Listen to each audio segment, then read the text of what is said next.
함께 말씀 보겠습니다. 오늘 함께 보실 말씀은 열왕기상 19장 9절로 12절까지 말씀입니다. 열왕기상 19장 9절로 12절까지 말씀입니다.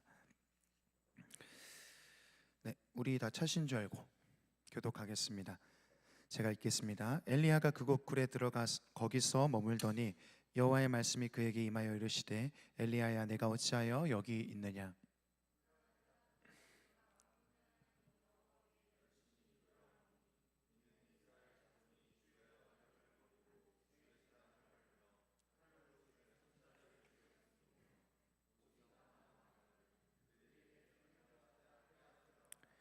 여호와께서 이르시되 너는 나가서 여호와 앞에서 산에 서라 하시더니 여호와께서 지나가시는데 여호와 앞에 크고 강한 바람이 산을 가르고 바위를 부수나 바람 가운데 여호와께서 계시지 아니하며 바람 후에 지진이 있으나 지진 가운데도 여호와께서 계시지 아니하며 또 지진 후에 불이 있으나 불 가운데도 여호와께서 계시지 아니하더니 불 후에 세미한 소리가 있는지라.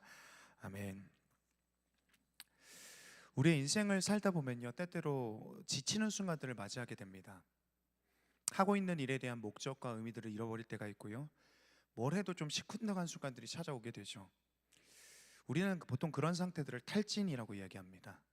매일 출근하는 직장에서, 그리고 하루도 빠짐없이 해오던 공부 가운데서도요, 그리고 좋아했던 인간관계 속에서, 또는 내가 즐겨하고 흥미있던 어떤 일에 대해서도 어느 날 우리의 마음은 탈진 상태 가운데 빠지게 됩니다.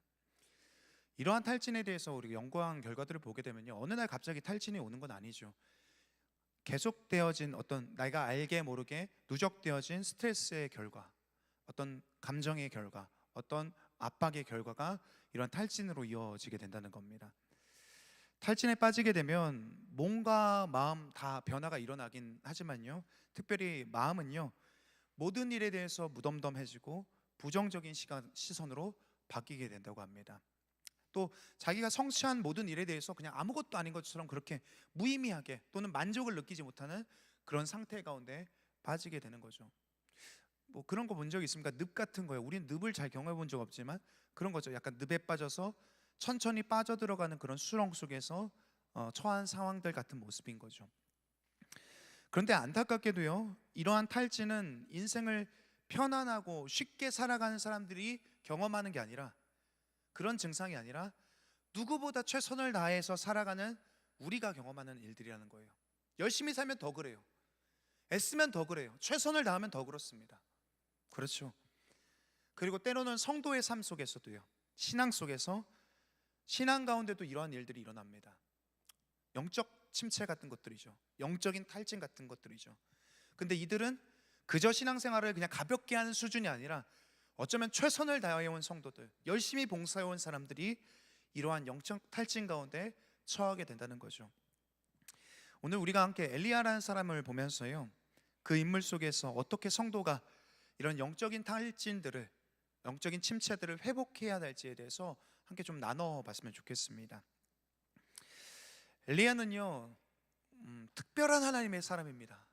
진짜 특별해요. 왜 그러냐면 그는 북이스라엘의 선지자였지만 북이스라엘 역사 속에서 가장 어두웠다라고, 가장 악했다라고 여겨지는 아합 왕의 시대 가운데 선지자였습니다.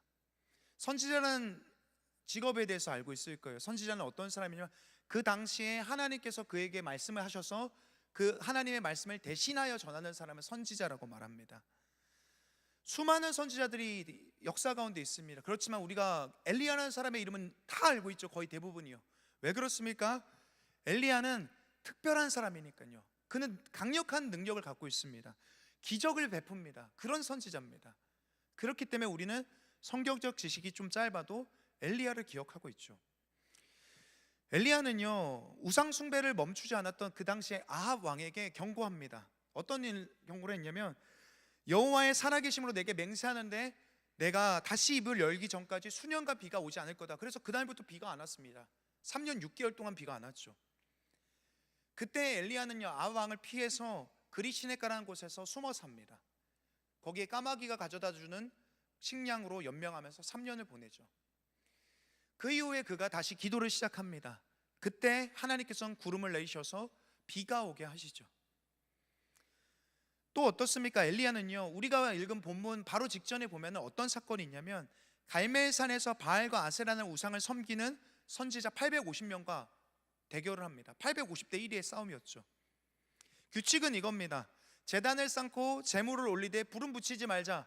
그리고 너희가 우리 각자가 믿는 신에 대해서 기도했을 때 불을 내려주시나 안 내려주시나, 제물을 태워주시나 안 내려주시나 우리가 한번 보자, 이런 얘기를 합니다. 그래서 너 먼저 해. 그래서 바알과 아세라 선지자들이 기도들을 하죠. 춤을 춥니다. 노래를 부릅니다. 근데 아무 응답이 없어요. 자신들의 몸을 자해하면서 신을 부르짖습니다. 근데 아무런 변화가 없죠.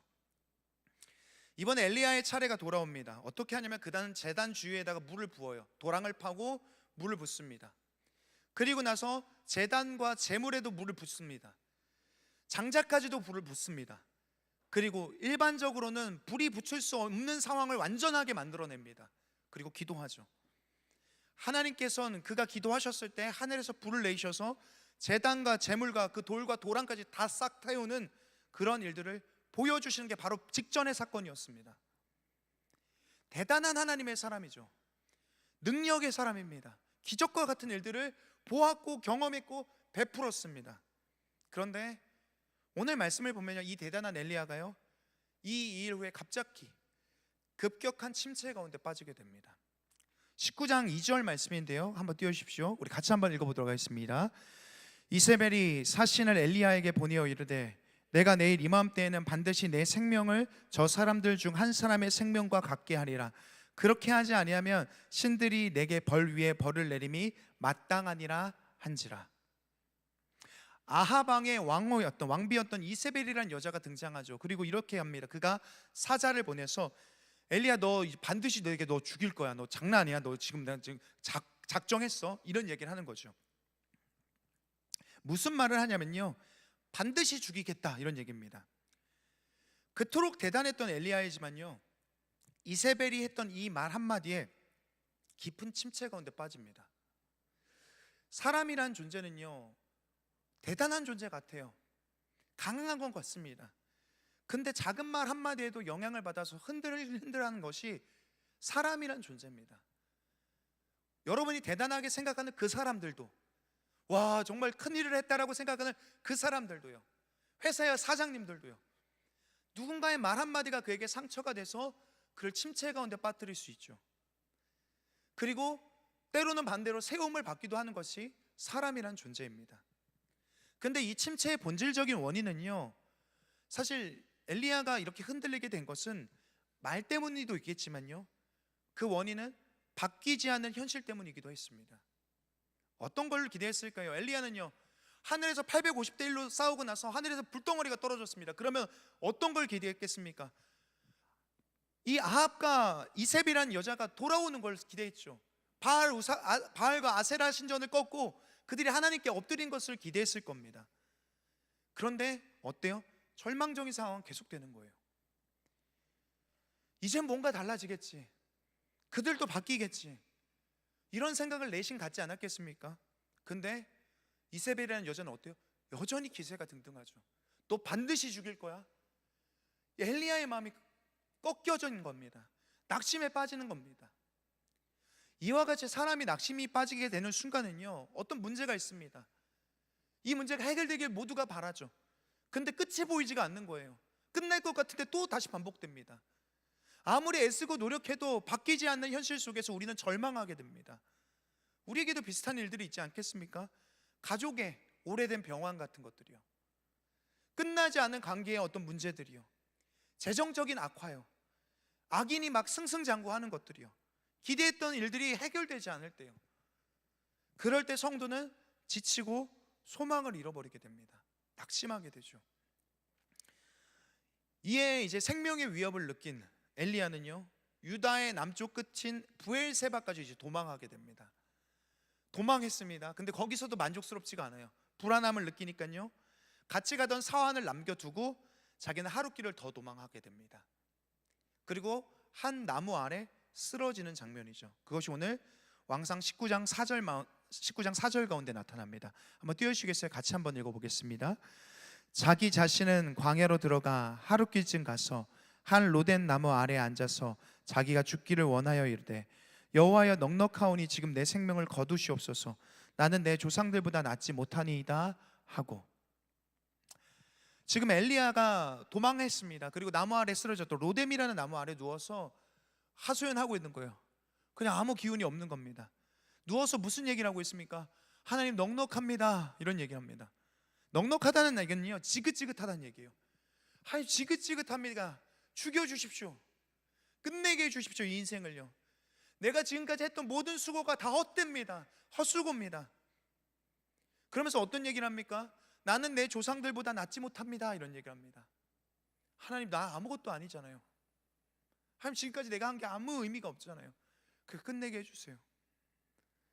침체에 빠지니까요, 이런 말들이 나오게 되죠. 지긋지긋한 거예요. 그냥 끝내고 싶은 거죠. 아무것도 하기 싫고 죽는 게 그에게 있어서 가장 편한 일이 되어집니다. 하나님의 사람이라고 하는 사람도 이래요. 그리고 또 그가 어떤 이야기를 합니까? 19장 10절 말씀을 보니까 이렇게 되어 있습니다. 그가 대답하되 내가 만군의 하나님 여호와께 열심히 유별하오니 이는 이스라엘 자손이 주의 언약을 버리고 주의 제단을 헐며 칼로 주의 선지자들을 죽였음이오며 오직 나만 남았거든 그들이 내 생명을 찾아 빼앗으려 하나이다. 엘리야가 오늘 19장 10절 가운데 하는 얘기를 보면요, 문제가 있어요. 오늘 보면은 이렇거든요. 이스라엘 자손이 주의 언약을 버렸어요. 맞아요. 주의 제단을 헐며 칼로 주의 선지자들을 죽였다, 이런 얘기를 하거든요. 근데 안 그랬어요. 어떻게 하냐면요, 1대 850대 바알과 하나님의 선지자들이 서로 이렇게 대결하였을 때 하나님의 불이 떨어지는 것을 보고 이스라엘 백성들이 와 하면서 오히려 바알의 선지자들을 죽였어요. 근데 오늘 엘리야는 어떻게 얘기합니까? 칼로 주의 선지자를 죽였대요. 어떤 현상에 대해서, 사건에 대해서 왜곡해서 보죠. 또 어떤 얘기를 합니까? 오직 나만 남았습니다. 그들이 내 생명을 찾아 빼앗으려 합니다, 이런 얘기를 합니다.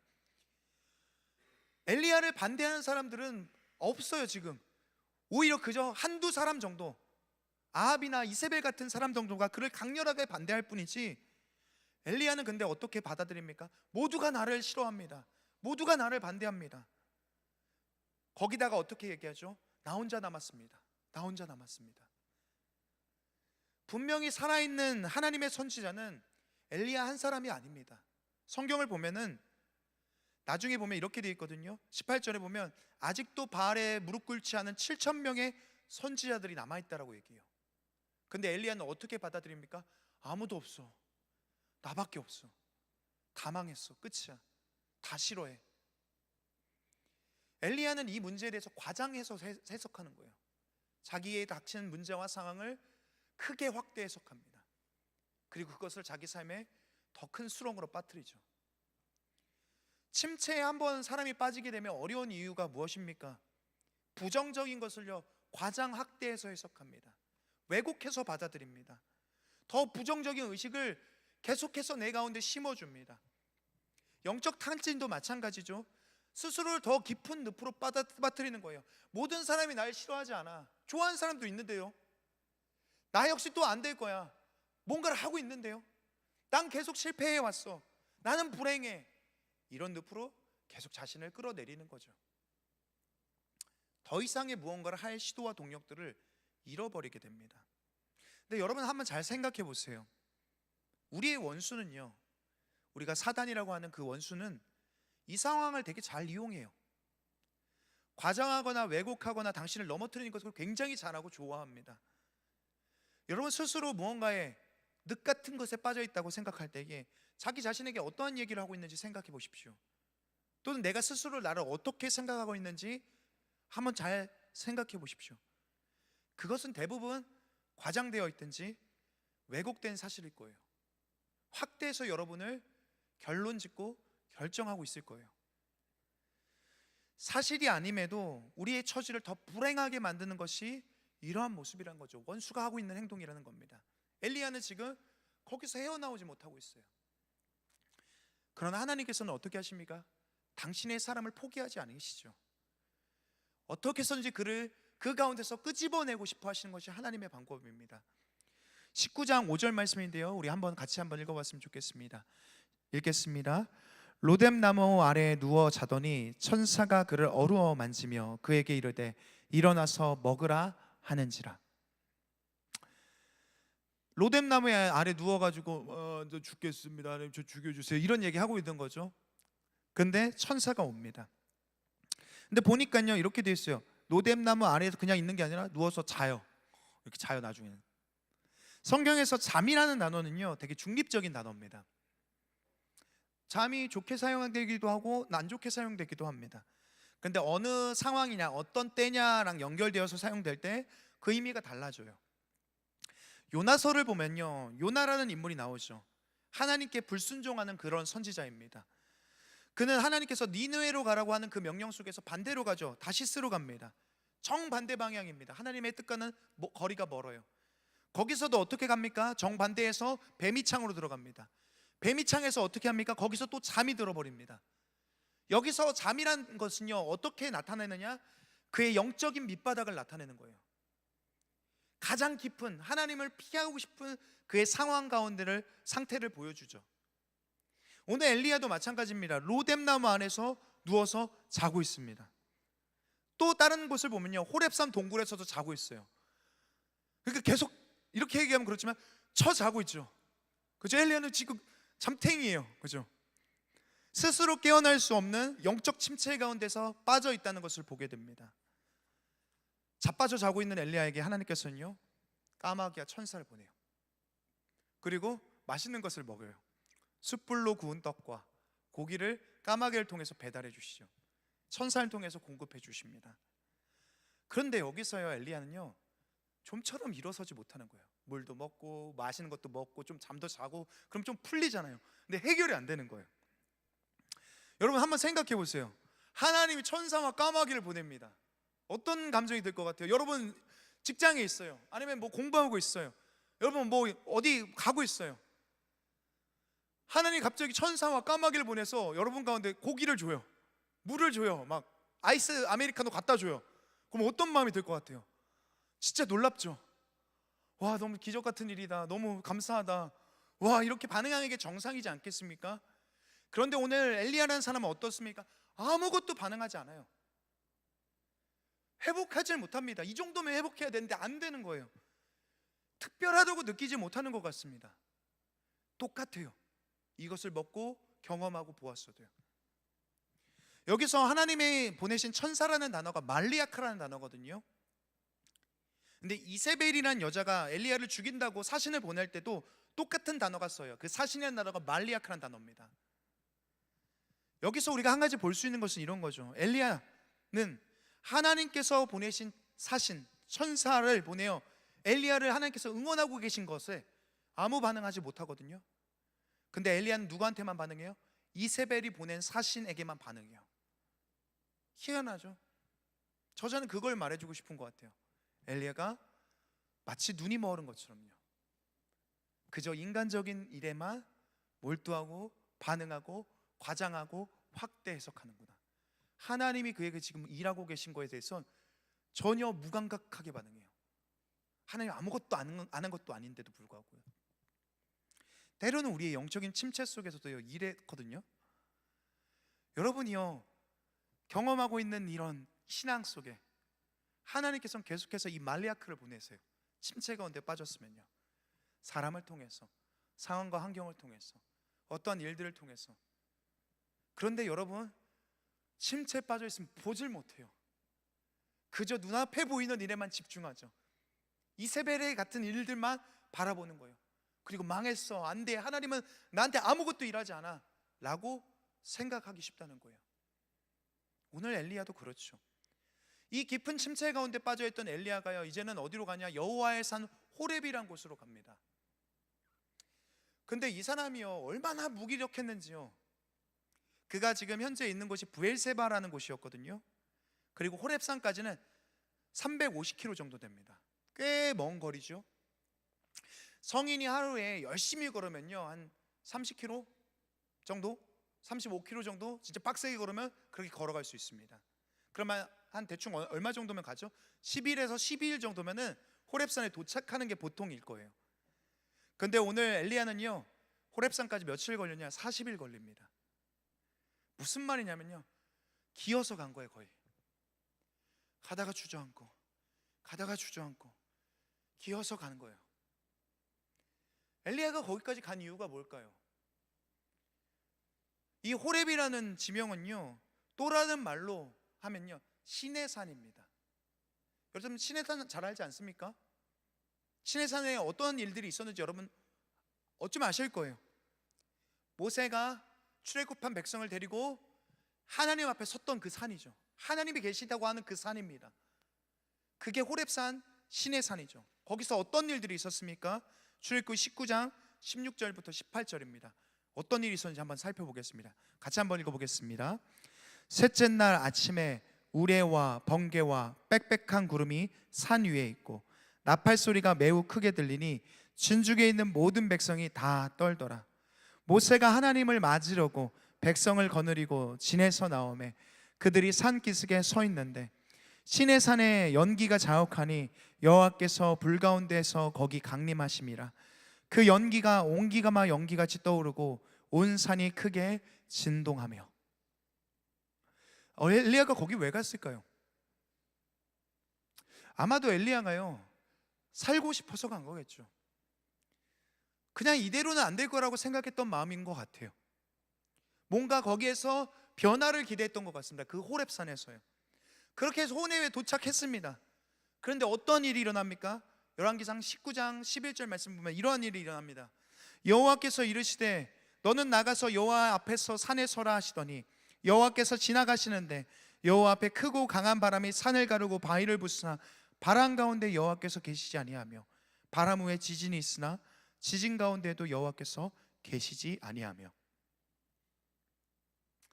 엘리야의 눈앞에 무엇이 펼쳐집니까? 호렙에서요, 산을 가르고 바위를 부술 정도로 크고 강한 바람이 붑니다. 또 지진이요, 산이 뽑힐 것 같은 엄청난 흔들림이 있습니다. 그리고 엄청난 불이 있다고 해요. 하늘에서 불덩이가 막 쏟아지는 거죠. 그러니까 어떤 겁니까? 어마어마한 광경이죠. 못 가봤어요. 저는요, 미국의 어떠한 산맥들, 어떤 큰 산들 보고 싶어요. 가보고 싶습니다. 근데 비행기 표가 너무 비싸죠. 저희 이런 거 장면들을 경험해 본 적이 없어요. 화산이 막 부글부글 끓는 그런 것들이요. 엘리야의 눈앞에 펼쳐지는 것들이 마치 그런 것들이죠. 장엄한 어떤 위대한 광경들이죠. 진짜 놀랄만한 일들입니다. 그런데 여기서 이 바람과 불과 지진이 있었다고 하는데 이것이 무엇을 나타내고 상징합니까? 이 장면은요, 어떤 장면과 오버랩되냐면 과거에 출애굽한 백성들이 시내산에서 보았던 그 하나님의 모습이에요. 그날 경험했던 하나님의 임재를 나타내는 것이 이 단어죠. 바람과 불과 지진이요. 아까 19장에서 출애굽기 19장에서 똑같은 얘기했잖아요. 오늘 열왕기상 저자는요, 그런 얘기를 하고 싶은 거예요. 출애굽기 19장에 있었던 동일한 단어와 장면들을 여기 가운데 삽입하면서 사용하면서 의도적인 거죠. 이것이 오늘 엘리야가 호렙으로 간 이유라고 설명하고 있어요. 엘리야는 왜 갔습니까? 호렙에서 무엇을 바라고 있습니까? 아니, 하나님께 무엇을 원하고 있습니까? 그는 이스라엘이 출애굽 때 했던 그 경험들을 바랍니다. 어떤 경험했죠? 홍해를 가르셨던 하나님의 기적이죠. 쓴물을 단물로 바꾸셨던 하나님이죠. 하늘에서 만나와 메추라기를 내리셨던 그 하나님이죠. 시내산에서 나타나셨던 하나님의 더 큰 기적, 놀라운 거, 막 입이 떡 벌어지는 거, 그거 보고 싶죠. 그래서 내가 여기에서 이 침체 가운데서 일어설 만한, 이 침체 가운데서 능력을 얻을 만한, 이 문제되는 상황 속에서 힘을 얻을 만한 그런 경험을 엘리야는 누구보다 바라고 있습니다. 그래서 기어서라도 가는 거죠. 그런데 엘리야는요, 어떻습니까? 사실 그는 지금까지 구약에 있어서 그 누구보다도 손꼽힐 만한 기적을 맛보았던 사람입니다. 엘리야 같은 사람이 더 없어요. 그가 최고입니다. 그런데 또다시 엘리야는 어떤 걸 구해요? 하나님, 더 놀라운 기적이요, 출애굽의 기적이요, 그때 임하셨던 하나님의 임재요. 그러니까 기어서 호렙산까지 가는 거예요. 그가 하나님께서 자신의 이 처한 상황 가운데 극적으로 자기를 건져주기를 원하는 것이 엘리야의 마음이죠. 생각입니다. 불과 바람과 지진을 통해서요. 그런데 오늘 특이한 건 뭡니까? 오늘 말씀을 잘 보면 이렇게 되어 있습니다. 불 속에서도 하나님이 없었고, 바람 속에서도 하나님이 없었고, 지진 가운데서도 하나님이 없었더라. 여호와께서 계시지 않는데요. 거기 없었대요. 아주 이상한 일이죠. 우린 보통 그렇게 생각하잖아요. 능력과 기적이 있으면 거기 하나님이 있을 거라고 생각하잖아요. 그런데 능력은 있는데 하나님이 없어요. 현상은 있는데 거기에 하나님이 없습니다. 이게 어떤 의미를 나타냅니까? 그렇다면 거기 없으면 하나님은 어디에 계십니까? 열왕기상 19장 12절 말씀 가운데 나타납니다. 같이 한번 읽어보겠습니다. 또 지진 후에 불이 있으나 불 가운데도 여호와께서 계시지 아니하더니 불 후에 세미한 소리가 있는지라. 성경은 무엇이라고 얘기하냐면 불도 없고 바람도 없고 지진도 없었는데 큰 바람과 불과 지진이 지나가고 나서 엘리야 그가 한 번도 생각하지 않았던 그 세미한 소리, 그가 바란 적 없었던 그 세미한 소리, 거기에 하나님이 계셨다라고 성경은 말합니다. 이게 무슨 말일까요? 이게 뭐 어떤 모습일까요? 이 세미한 소리를 번역해 보면 이렇습니다. 아주 미세하고 침묵에 가까운 소리요. 들릴랑 말랑이요. 들릴랑 말랑. 학자들은 여러 가지 의견을 냈습니다. 도대체 하나님께서 이 세미한 소리를 통해서 어떻게 엘리야를 일으키셨냐? 도대체 무슨 말씀을 했냐? 어떤 현상이고 어떤 모습이었냐? 얼마나 장엄한 음성이기에 엘리야가 다시 벌떡 일어났냐? 세미한 소리의 본질은 그게 아니에요.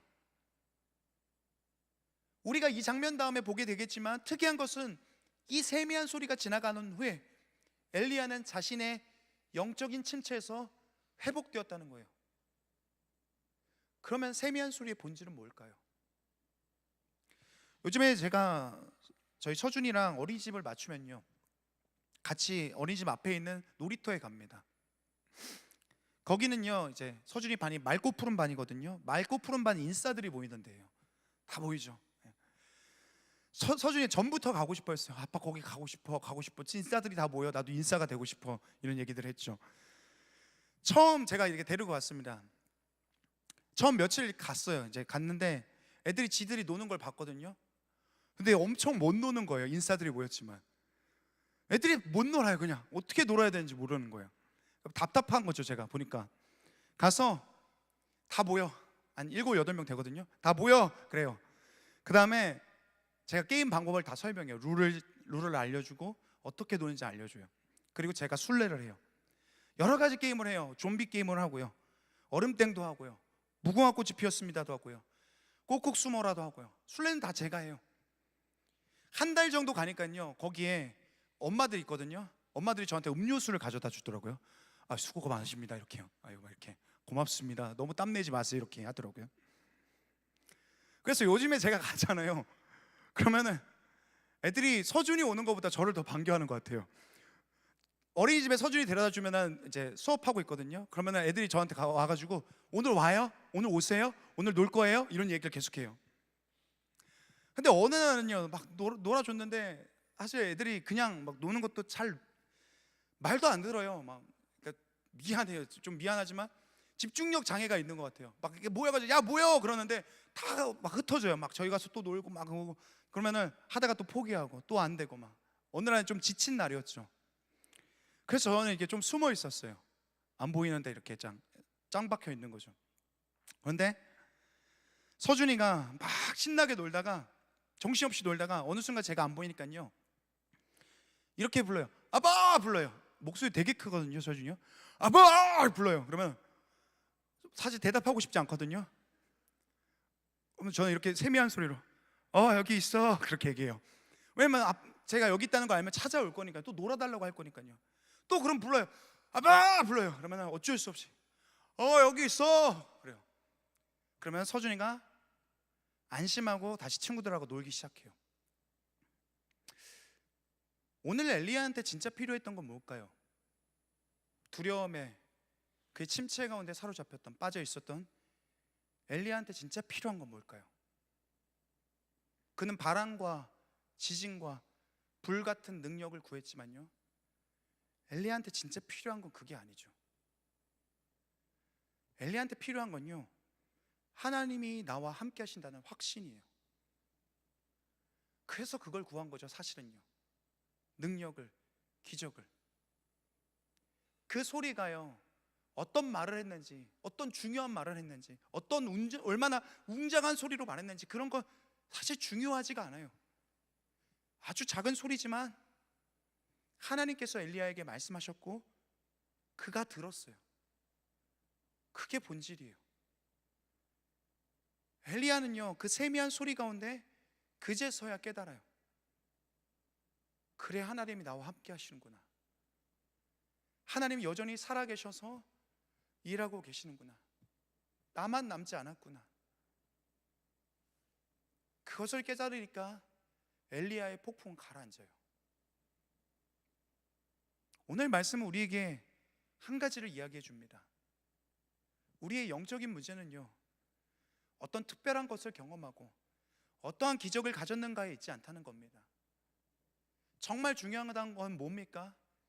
하나님이 나와 함께 하신다는 확신 가운데 살아가고 있느냐 아니냐예요. 이건요, 우리가 너무 잘 알고 있어요. 듣기도 너무 많이 들었을 거예요. 하나님 확신 가운데 있습니까? 하나님 살아계신 가운데 살아가고 있습니까?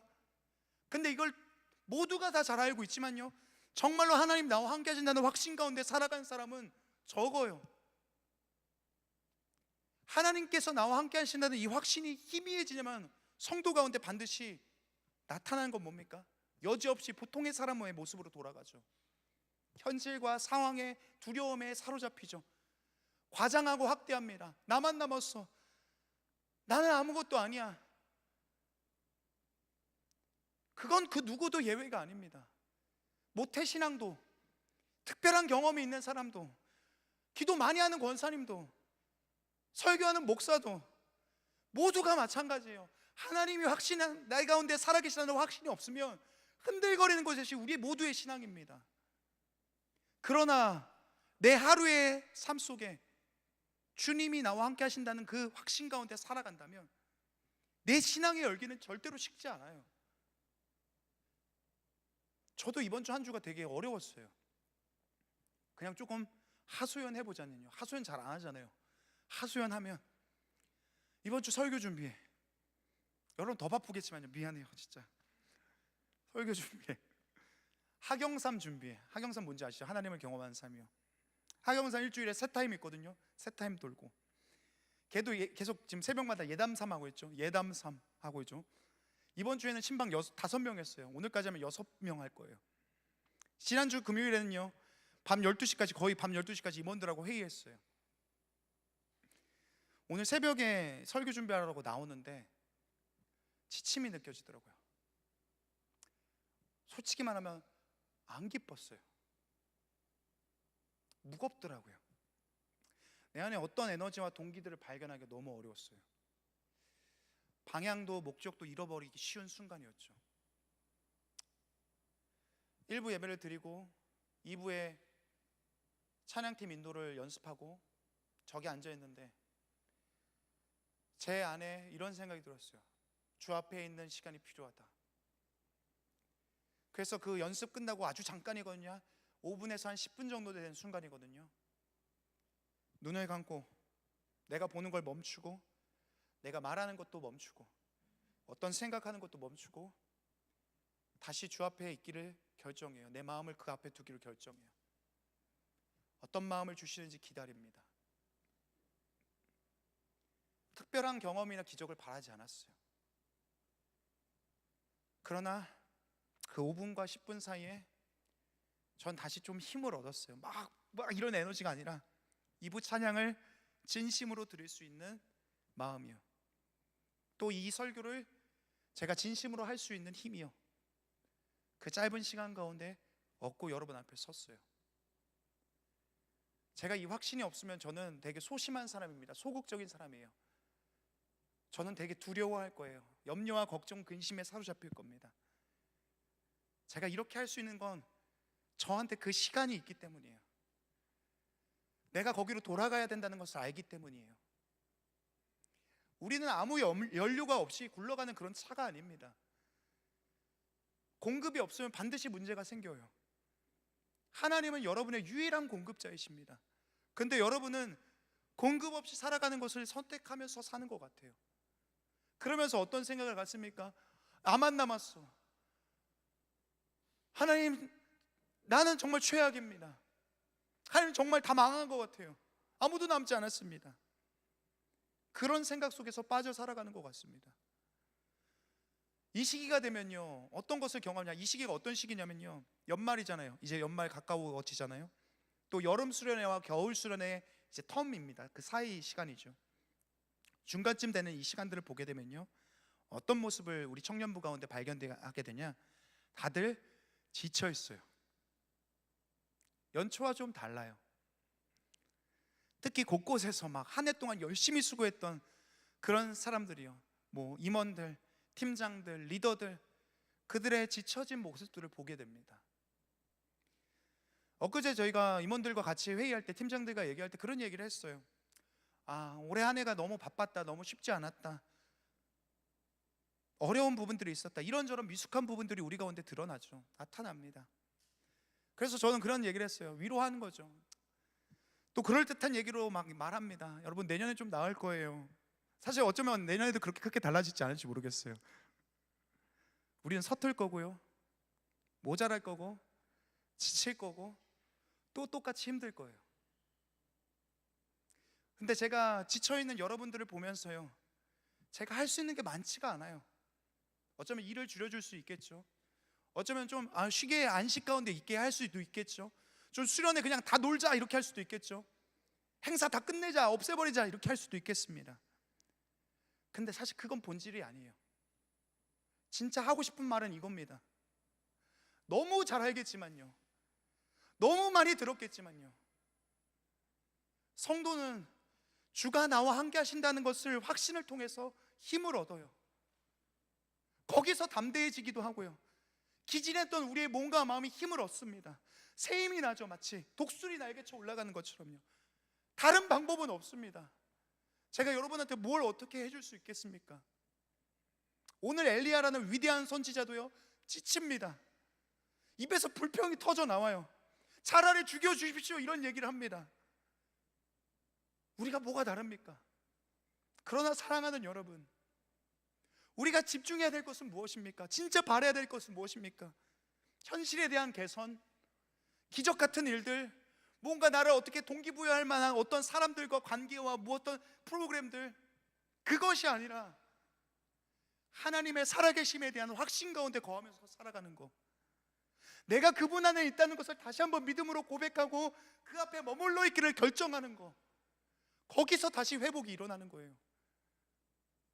여러분, 매일 어디서 하나님이 나와 함께 하심을 발견하고 있습니까?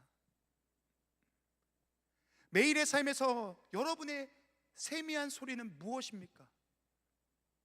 묵상도 좋고요, 매일의 기도도 좋고요, 영성일기를 쓰는 것도 좋고요, 공원을 걸으면서 대화하듯이 기도하는 것도 좋습니다. 무엇이든지 좋아요. 5분도 좋고 10분도 좋고 15분도 좋아요. 근데 그것이 없으면요, 그것이 멈춰 있으면요, 여러분 지금까지 신앙 속에서 큰 능력, 큰 기적을 보고 아무리 경험했어도, 위대한 일을 감당했어도 엘리야와 같은 그런 늪 같은 일에 빠지게 될 거예요. 공급이 없으니까요.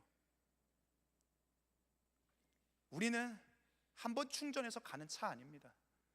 매일 여러분의 삶에 매일과 같이 공급받고 의지하면서 살아가는 것이 여러분과 저입니다. 성정이 다르지 않아요. 오늘 그 연약함을 고백했으면 좋겠습니다. 그리고 다시 여러분이 주 앞에 있기를 결정했으면 좋겠습니다. 이 세미한 소리 가운데 다시 일어선 엘리야를 보면서요, 우리도 하나님의 살아계신 나의 하나님, 나의 삶 가운데 살아계신 하나님으로 확신하는 나의 하나님으로서 고백하는 저와 여러분이